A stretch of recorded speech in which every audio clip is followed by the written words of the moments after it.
उधळा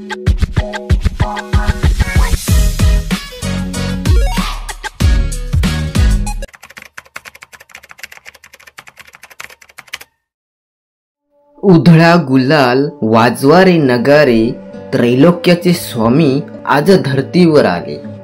अनुसयेचा तूच दत्त, सुमतीचा तूच श्रीपाद, अंबाभवानीचा तूच नरहरी, आम्हा कैवाऱ्यांचा तूच स्वामी। अशक्य ही शक्य करतील स्वामी। भिऊ नकोस, मी तुझ्या पाठीशी आहे, असे सदा सांगे आम्हास। श्री स्वामी समर्थ, श्री स्वामी समर्थ, श्री स्वामी समर्थ। नमस्कार बांधवांनो, आज आपण श्री स्वामी समर्थ कसे प्रगटले आणि श्री स्वामी समर्थ कोण होते या संबंधीची सविस्तर माहिती जाणून घेणार आहोत। तरी सर्व स्वामी भक्तांनी या स्वामी प्रगट दिनाची कथा शेवटपर्यंत नक्कीच बघा आणि कमेंट मध्ये श्री स्वामी समर्थ नामाचा जयघोष करायला विसरू नका। स्वामींच्या प्रगट दिनाची खरी हकीकत। स्वामी समर्थ कधी आले, कोठून आले, ते कोण होते याबद्दल कोणालाच काही माहिती नाही। पण स्वामीसूत नावाचे त्यांचे एक अतिशय महान भक्त होऊन गेले। त्यांना स्वामी समर्थ आपला मुलगा मानायचे। त्यांच्या अनुभवावरून आपल्याला समजेल की स्वामी कसे प्रगटले। तर स्वामींच्या प्रगटण्याची हकीकत ही अशी। शेकडो वर्षांपूर्वी एक पंजाब प्रांतात हस्तिनापूर पासून 12 कोस जवळ छेली छेडा नावाचा एक गाव होता। त्या ठिकाणी विजयसिंग नावाचा एक लहान मुलगा आपल्या भाऊ आणि भाऊजाई बरोबर राहायचा। तो मुलगा कोणाही बरोबर मिसळायचा नाही, तर तिथून छोट्याशा अंतरावर असणाऱ्या साधारण पडक्या अशा जागेत एक खूप मोठा वृक्ष होता। त्यात एक छोटीशी देवळी होती आणि त्यात एक छोटी गणपतीची मूर्ती होती। तर तो विजयसिंग खूप खिशात गोट्या भरून तिथे जायचा आणि त्या गणपती बरोबर खेळायचा। पण तो मुलगा गणपतीला आपला मित्र मानून त्याचाही डाव स्वतःवरच घेऊन खेळायचा। असेच एक दिवस जात होते आणि त्या परमात्म्याला आपला आविष्कार दाखवण्याची गरज वाटू लागली आणि त्याने विजयसिंगला कारण बनवून आपला आविष्कार दाखवला। तर तो दिवस होता चित्र शुद्ध द्वितीया आणि विजयसिंग रोजच्या आपल्या पद्धतीने याही दिवशी तिथे गेला गणपती बरोबर। पण अचानक त्याच्या मनात आले की रोज आपणच खेळतोय आणि आज याने पण खेळायचे। आणि तरव सर्व गोट्या त्या मूर्तीच्या समोर टाकल्या व ते बोलले, बाप्पा रोज मी तुझा डाव खेळतोय, पण आज नाही, आज तू खेळायचंस। बस इतके त्याच्या तोंडून शब्द निघता क्षणी धरणी कंपित होऊ लागली। सर्वत्र ढग जमून अंधार होऊ लागला, वारे वेगाने वाहू लागले आणि कोणालाच काही कळेना की होतय, पण काय करणार। ती अद्भुत शक्ती आज प्रगटणार होती आणि तिच्याच आगमनाची सूचना होती।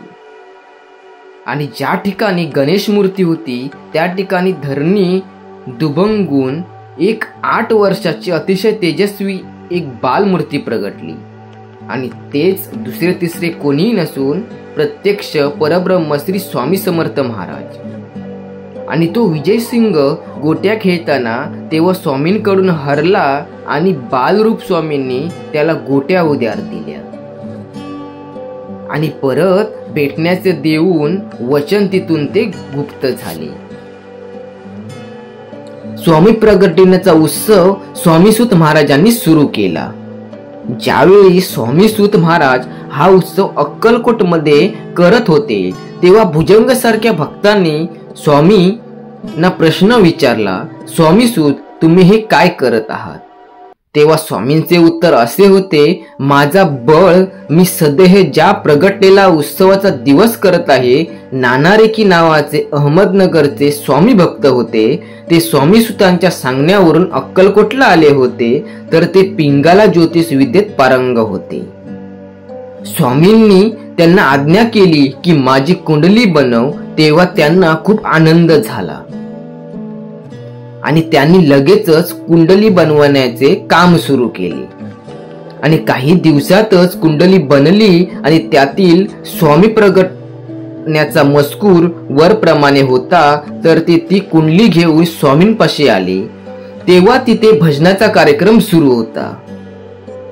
तेव्हा स्वामींनी ती कुंडली भक्तांना सांगून माळ्यावर टाकायला सांगितले आणि ज्यावेळी कार्यक्रम संपला आणि परत स्वामींनी कुंडली आणण्याची आज्ञा केली, तेव्हा त्या कुंडलीवर हळद, कुंकू, अक्षता, तुळस, फुले वगैरे वाहून सर्व देवतांनी त्या कुंडलीची पूजा केली होती.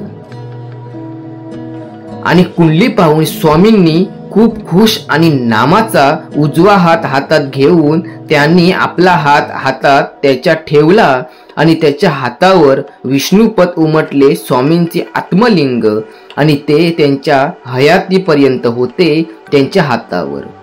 याचाच अर्थ स्वामींनी वरील कुंडलीला म्हणजेच प्रत्यक्षरित्या स्वामींनी मांडलेल्या स्वामींच्या प्रगटण्यालाच मान्यता दिली आणि त्यांचा प्रसाद म्हणून नानारेकीच्या हातावर विष्णुपद उमटले.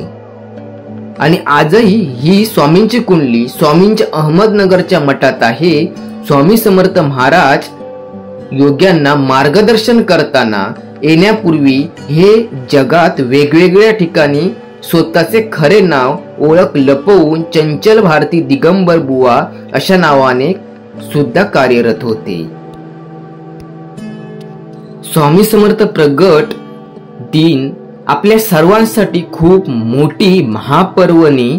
आजच्या दिवशी हा अक्कलकोट स्थळी परब्रह्म आपल्या सर्वांच्या पूर्वपुण्याईने आपल्याला प्राप्त झाला होता. सूर्याला तेज पुरवणारा आणि मातीच्या हृदयात ममता निर्माण करणारा तेजरूपी मायासागराचा धनी असलेला आपला श्री स्वामी समर्थ देव स्वामीसुत महाराजांनी पुढील अभंगाच्या माध्यमातून व्यक्त केला आहे. दत्त माझा अवतरला दीन भक्तांच्या काजाला, छेली छेडा ग्रामामांजी झाला अवतार हा सहजी. गोटी खेळण्याचा रंग तेव्हा मनी झालो दंग, तेथे होता विजयसिंग आता येते करू रंग. गजानन आनंदाला पाहुन या त्या खेळाला, नाचती चहू कोणी नुपुरे वाजती चरणी. गोटी गोटीचा हा वाद हरीचा हसण्याचा छंद, हसू लागे वक्रतुंड हलवणी प्रीती गोंड. विष्णुस्तुती प्रगटले दत्तगोटी फोडून आले, माझ्या स्वामींची चरणी कंप होतेस धरणी. गोटी विजयसिंग मारी दुसरी गोटी होय करी, गोटीचा हो पडला ढिग चकित झाला विजयसिंग. गोटी स्वामी माया झाली, स्वामी हस्ती ती शोभली, गोट्या झाल्या रानो माळ, काय मोजेचा हा खेळ. एक प्रहर खेळ केला, समर्थ दाविली ती लीला, स्वामीसुत म्हणे झाला अवतार भक्तांच्या काजाला. आपल्या अभंगात स्वामीसुतांनी स्वामी प्रगट दिनाचा संपूर्ण वर्णन केले आहे. स्वामीसुतांनी स्वामींच्या प्रगट दिनावर भाष्य करणारे अनेक अभंग लिहिले आहेत. त्यापैकी हा एक अभंग आहे, ज्यातील स्वामी प्रगट दिन सोहळा या अभंगाच्या सुरुवातीला स्वामींनी जो दत्त हा शब्द वापरला आहे तो स्वामी महाराजांसाठी वापरला आहे. तर दत्त महाराजांसाठी अभंगाच्या मध्ये दत्तपुटी फोडून आले हा उच्चार आहे. स्वामीसुत म्हणतात, माझा स्वामी जो अवतार आहे तो केवळ भक्तांच्या कल्याणास्तव, भक्तांना सांभाळ करणे, रक्षण करणे आणि अर्धमिया सर्वनाश करणे हे भक्तांचे प्रमुख कार्य असते. याच कारणासाठी तो आपले नाव रूप बदलून अवतार धारण करत असतो. पण यावेळी परब्रह्माने स्वतःच येणे केले आहे. त्याने कोणताही अवतार धारण केला नाही. किंवा ईश्वर कोणत्याही देवतेला पाठवले नाही, तर प्रत्यक्ष पूर्ण परब्रह्मा स्वतःच यावेळी आपल्या मूळ रूपात अवतीर्ण झाले असे स्वामी सत सांगतात. ही घटना कुरुक्षेत्र हस्तिनापूर जवळील छेली या खेडी गावी घडली. येथे हा परब्रह्म अगदी सहजतेने प्रगट झाला. सहजतेने शब्द वापरण्यामागचा उद्देश स्पष्ट दिसून येतो की हा अवतार 9 मास मातेच्या उदरी राहून प्रस्तुती पीडा सहन न करता झालेला आहे. म्हणून धरणी दुबंगून 8 वर्षाची बालमूर्ती प्रगटली. परब्रह्मा 8 वर्षांच्या बाल स्वरूपाची अवतीर्ण होण्यामागचे कारण स्वामीसूत आपल्याला अन्य एका अभंगात सांगतात की हस्तिनापूर नजीक छेली ग्रामी भगवंताचा परब्रह्म विजयसिंग हा गोटीला भगवत खेळून खेळ करीत होता. स्वामी भक्त हो, स्वामी महाराजांनी प्रगट होऊन आपली पहिली लीला ही मुलांना दाखविली. यावरून स्वामींना बालकांविषयी असलेली ममता व स्नेह याची जाणीव होते. भक्त प्रल्हाद, ध्रुवबाळ, अपमन्यू बाळ यांनीही परमेश्वर भेटीला, मात्र यासाठी त्यांना कठोर परिश्रम व दीर्घ स्वरूपाची साधना करावी लागली होती. येथे मात्र विजयसिंगला अगदी सहजतेने आणि तेही स्वतःप्रमाणेच बालक स्वरूपात प्रत्यक्ष परब्रह्म भेटला, त्यांच्याशी खेळला. यावरून परब्रह्माचे अतांग करुणा स्वरूप प्रगट होते. तर मित्रांनो, ही कथा तुम्हाला कशी वाटली ही कमेंटद्वारे नक्कीच कळवा आणि कमेंटमध्ये श्री स्वामी समर्थ नामाचा जयघोष करायला विसरू नका. धन्यवाद.